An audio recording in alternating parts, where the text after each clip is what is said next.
नमस्कार दोस्तों, आप सबका मैं अपने चैनल में स्वागत करती। आज की कहानी है आखिरी सवाल। तो चलिए बिना देर किए कहानी को शुरू करते हैं। नहाने के बाद गीले बालों को तौलिए से पोंछकर मानसी ने ड्रेसिंग टेबल पर रखी सिंदूर की डिबिया उठाई, फिर न जाने क्या सोचकर वापस रख दी। आज सुबह से ही उसके मन में हलचल सी मची हुई। उसने आदमकद आईने में अपना अक्स देखा तो आंखों में कुछ सवाल नजर आए। क्या वो प्रभात के वापस आने पर खुश है?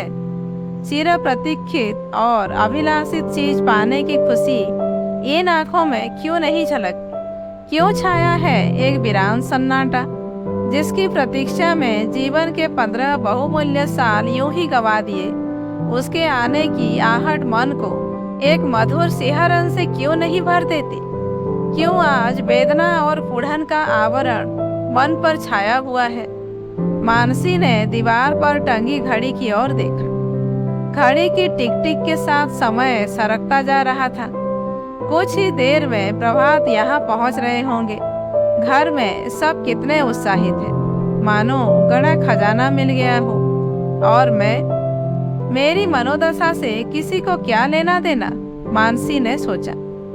मानसी के मन में चल रहे बवंडर से अनजान परिवार के लोग प्रभात के स्वागत की तैयारियों में व्यस्त हैं। ऊपर अपने कमरे में अकेली बैठी मानसी ने गौर से आईने में अपना चेहरा निहारा।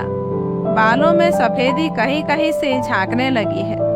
चेहरे में अब वो लावण्य कहाँ रहा जो कभी उसे गर्व से भर दिया करता था।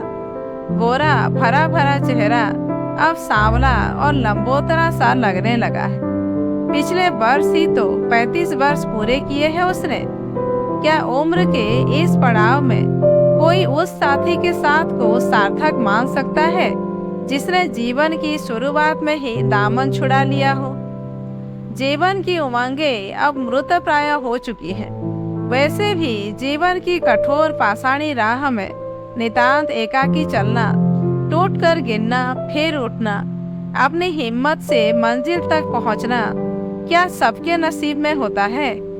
पर मानसी ने कभी कठिनाइयों में आंसू नहीं बहाए।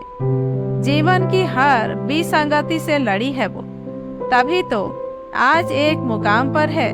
और आज जीवन के इस मोड़ पर प्रभात का आगमन। मानसी के मन क्षुब्ध हो गया। क्या करे क्या ना करे? दुनिया, समाज, परिवार, अपनी अस्मिता, अपनी भावनाएं, किस किस से लड़े मानसी और कैसे? कहते हैं प्रभात का आगमन जीवन के हर अंधेरे को मिटा देता है। सर्वत्र प्रकाश ही प्रकाश होता है। पर क्या मानसी के जीवन में प्रभात का प्रथम आगमन एक नव जीवन की शुरुआत थी? मानसी ने फिर से घड़ी की ओर देखा। 4:30, यानी आधे घंटे में प्रभात यहाँ होगा। हे ईश्वर, मुझे शक्ति दे, खुद से लड़ने की शक्ति, जमाने से लड़ने की शक्ति, सही निर्णय लेने की शक्ति, अपनी अस्मिता की रक्षा करने की शक्ति। उसने कांपते हाथों से एक बार फिर सिंदूर की डिबिया उठाई और फिर वापस रख दी। दोनों हथेलियों में चेहरा छिपाकर वह फूट फूट कर रो पड़ी। ना चाहते हुए भी मन विगत की ओर भागा चला जा रहा था। कितनी गहमा गहमी और खुशी का माहौल था मानसी के विवाह के दिन। 5 भाई बहनों में सबसे छोटी मानसी सबकी लाडली थी। इंटर पास करते ही पिता ने प्रभात के साथ उसका विवाह तय कर दिया था। लड़का इंजीनियर है, लाखों में एक। मेरी मानसी के तो भाग खुल गए। पिता कहते नहीं थकते थे। पर विवाह की रात ही मानसी की पुष्पित आशाओं पर तुषारपात हो गया। जब प्रभात ने सपाट स्वर में उससे कहा, ये शादी मेरी मर्जी के खिलाफ हुई है। वैसे मैं जानता हूँ इसमें तुम्हारा कोई दोष नहीं, फिर भी ना चाहते हुए भी मुझे अपने माता पिता की इच्छा के आगे झुकना पड़ा। अगर माँ ने आत्महत्या की धमकी नहीं दी होती तो? अवाक मानसी के पैरों तले जैसे जमीन खिसक गई। प्रेम, मनुहार और समर्पण के स्वप्न में खोई मादक आंखों से आंसू बहने लगे। पल भर में सब कुछ बदल गया। उसने भीगी पलकें उठाकर देखा। प्रभात सोफे पर अधलेटा लगातार सिगरेट फूके जा रहा था। मन की बेचैनी चेहरे पर स्पष्ट थी। मानसी ने धीरे से अपने आंसू पोंछ लिए। कोई बात नहीं, भले ही इनकी मर्जी से शादी नहीं हुई हो, मैं अपने प्रेम से इन्हें बस में कर लूंगी। सोचते सोचते कब उसकी आंख लग गई पता ही नहीं चला। सुबह आंखें खुली तो देखा प्रभात कमरे में नहीं थे। संकोच बस वो किसी से कुछ पूछ भी नहीं पाई, पर उसे लगा जैसे घर में एक अजीब सा सन्नाटा छाया हुआ है। लगता ही नहीं जैसे कल ही नववधु इस घर में आई हो। घर के हर सदस्य के चेहरे पर एक अजीब सी चुप्पी थी, पर शाम को मानसी को हर एक प्रश्न का जवाब मिल गया। जब उसने अपनी बड़ी ननद को अपने माँ से यह कहते हुए सुना कि प्रभात इस शादी के कारण घर छोड़कर चला गया, उसकी सास बैठी रो रही थी और बड़ी ननद बिलखते हुए कह रही थी, माँ मैंने कहा था ना, प्रभात की मर्जी के खिलाफ कुछ मत करो। वही हुआ जिसका डर था। प्रभात तो बचपन से ही जिद्दी है, पर किसी ने मेरी बात नहीं मानी। लाख रोकने पर भी वो चला गया। देखना अब वो शायद ही कभी लौटकर घर आए। न जाने बेचारी मानसी का क्या होगा।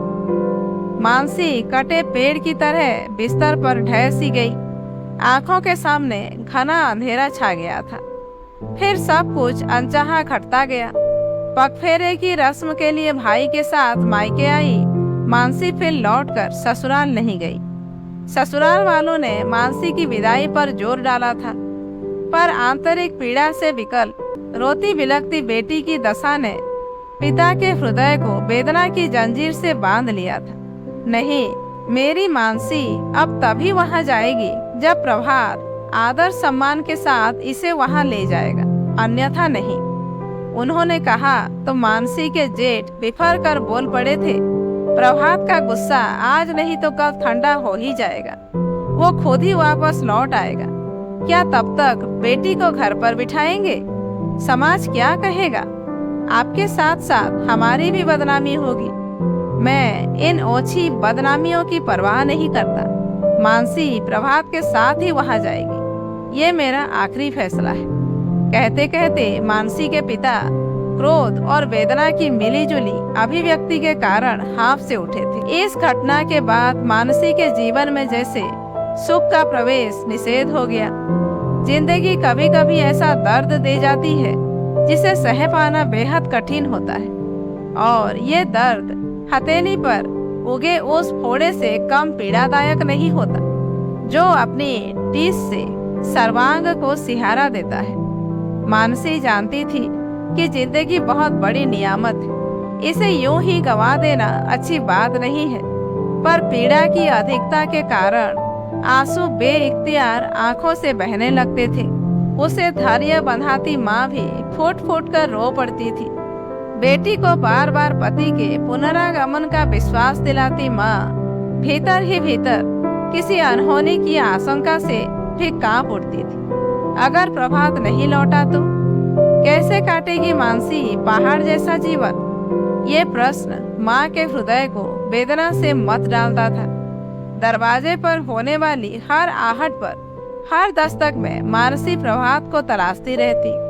मन बार बार कहता वो जरूर आएंगे, पर नियति को कुछ और ही मंजूर था।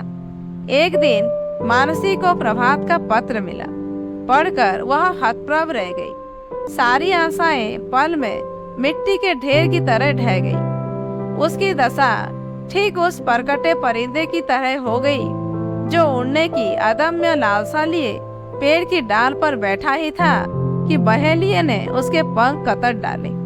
प्रभात ने बिना किसी संबोधन के लिखा था, मैं जानता हूँ तुम्हारे साथ अच्छा नहीं हुआ, पर मैं खुद को दोषी नहीं मानता। अपने भीतर समाहित मैं का कुछ भी मूल्य होता है या नहीं।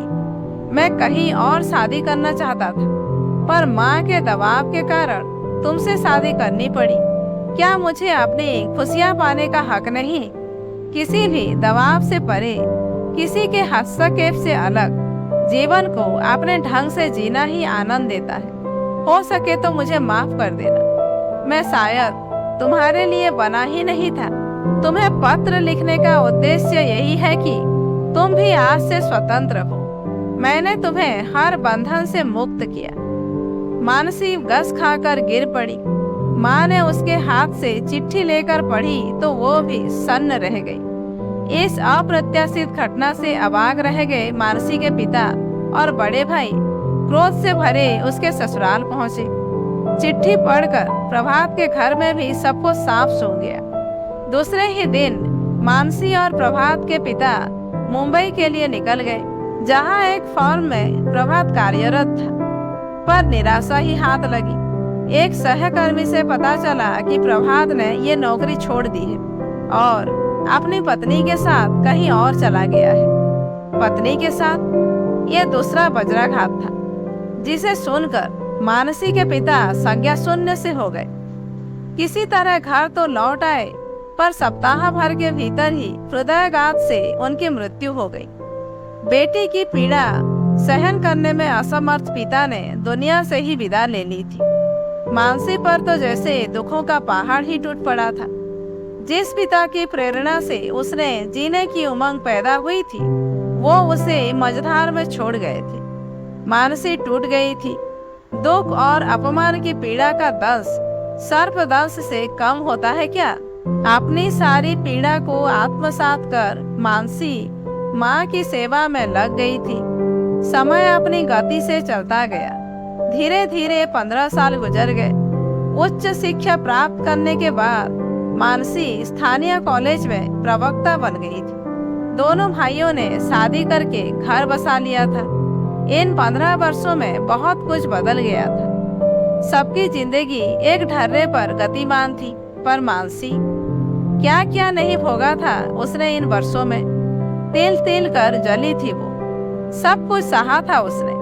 भाभियों के व्यंग, ताने, भाइयों की अवहेलना, माँ की पीड़ा, नौकरानियों से भी बदतर स्थिति, समाज के लोगों की प्रश्नवाचक निगाहें जो उसके मन को तार तार कर देती थी।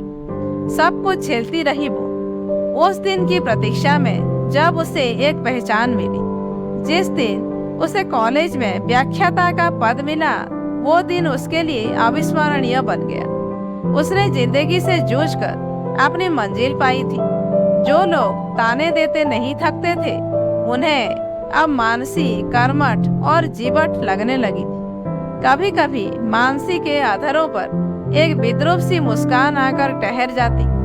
वो सोचती, समाज के लोगों के विचार कितने क्षण भंगुर होते हैं। समय, परिस्थिति और विचारधारा का अटूट संबंध है। शायद तभी समय और परिस्थिति विचारधारा को बदल कर रख देती है। माँ मानसी का नीरस और एकाकी जीवन देखकर मन ही मन जैसे अंगारों पर लौटती रहती। कल ही तो बेवल होकर मानसी से कहा था माँ ने, मेरे बाद पहाड़ जैसा एकाकी जीवन कैसे जिएगी मेरी बेटी। सच कहती, कभी कभी तो जी करता है तेरा दूसरा ब्याह रचा दूं, टकरा जाऊं समाज की बनाई सारी रीतियों से। मानसी की आंखें पीड़ा की अधिकता से भर आई। उसने धीमे स्वर में कहा, पहले ये तो बताओ माँ, समाज मुझे क्या दर्जा देता है, ब्याहता का, परित्यक्ता या विधवा का? मेरी तो कोई पहचान ही नहीं।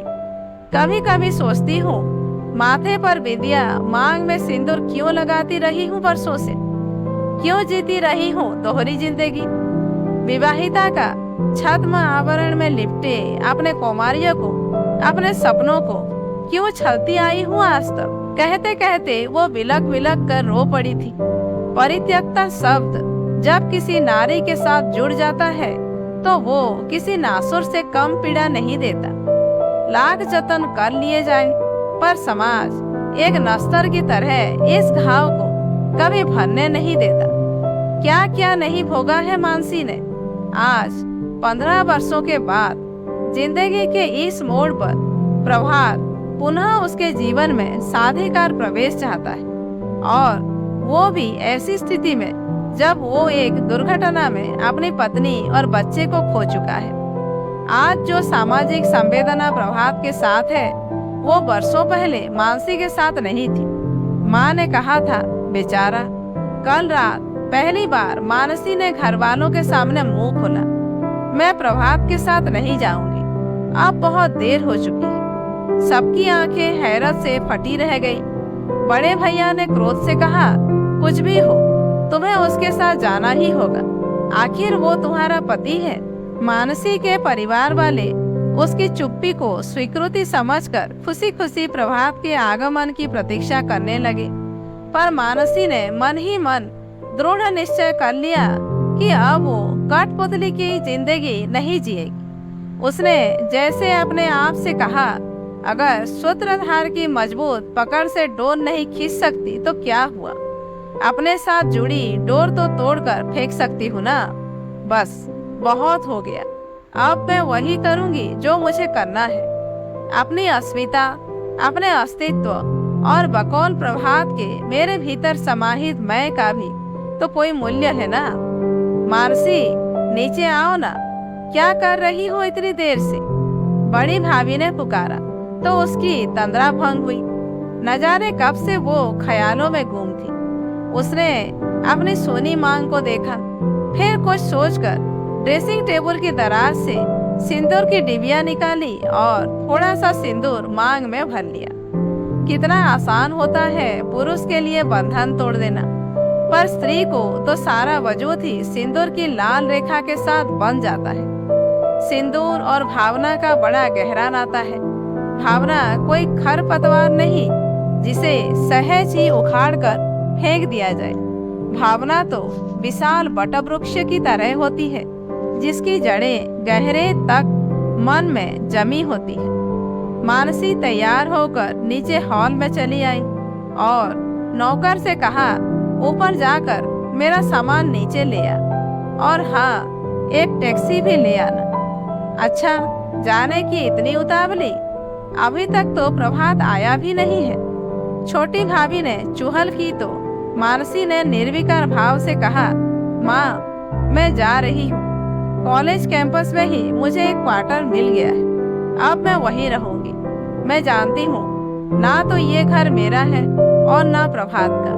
मैं अपने घर जा रही हूँ। और हाँ बड़े भैया, प्रभात आए तो कह दीजिएगा, मैंने तो उनके लिखे पत्र का अक्षरशः पालन किया है।